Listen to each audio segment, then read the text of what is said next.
টাকা লাগবে না, হয়েছে হয়েছে হয়েছে হয়েছে হয়েছে।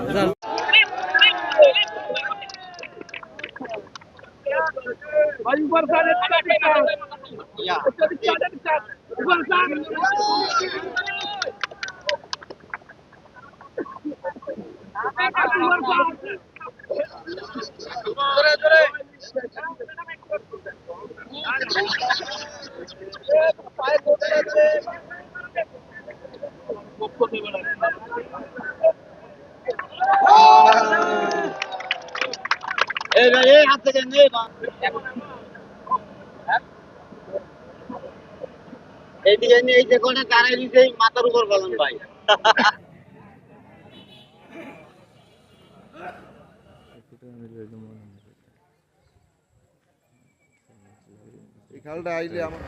তো সুতরাং আপনাদেরকে বলবো যে আপনাদেরকে যদি পরিবর্তন আনতে হয়, মানসিকতার পরিবর্তন আনতে হবে।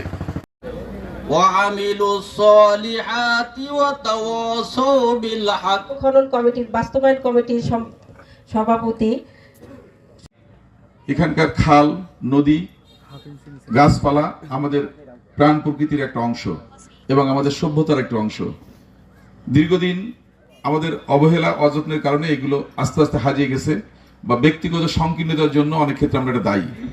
আজকের এই যে প্রকল্প, এই প্রকল্পটা যদি বাস্তবায়ন হয়, সুপেয় পানি অর্থাৎ মিষ্টি পানির প্রবাহ যদি এখানে নিশ্চিত করা যায়, তাহলে এখানে অসংখ্য মানুষের কর্মসংস্থান হবে। কিন্তু তারা বিভিন্ন ধরনের সবজি চাষ করতে পারবে, গাছপালা লাগাতে পারবে এবং তাদের বাড়ির আশেপাশের যে সবুজ সেটা কিন্তু অনেক বেশি বৃদ্ধি পাবে। কিন্তু সুতরাং আমি মনে করি এটা একটা চমৎকার উদ্যোগ এবং আমাদের চেষ্টা করতে হবে রেকর্ডকৃত যত খালগুলো আছে সেগুলো আস্তে আস্তে আমাদের খনন করতে হবে। আমরা ইতিমধ্যে আপনারা শুনেছেন যে 20,000 কিলোমিটার খাল আমরা খনন করবো, এরকম একটা ঘোষণা আমাদের নির্বাচন অঙ্গীকার আছে এবং আমরা 25 কোটি গাছ লাগাবো আগামী 5 বছরে, প্রত্যেক বছর 5 কোটি করে। তো আমরা ইতিমধ্যে পরিকল্পনা করছি আগামী 10 থেকে 12 দিনের ভিতর আমরা এই পরিকল্পনাটা আমরা মন্ত্রিপরিষদে উপস্থাপন করবো, গাছ লাগানো নিয়ে এবং খাল খনন নিয়ে, যে কোথায় কোন খাল আমাদের পরিকল্পনা করছে সবগুলো নিয়ে আমরা কাজ করছি। মাননীয় প্রধানমন্ত্রী যে দিক নির্দেশনা আমাদেরকে দিচ্ছেন তার ভিতর অন্যতম কিন্তু প্রাণ প্রকৃতি সুরক্ষা নিয়ে উনি চিন্তা করছেন এবং আমাদেরকে বারবার এটা নিয়ে কিন্তু কথা বলছেন প্রতিনিয়ত, যে আমরা এইসব ব্যাপারে কোনো ছাড় দিব না।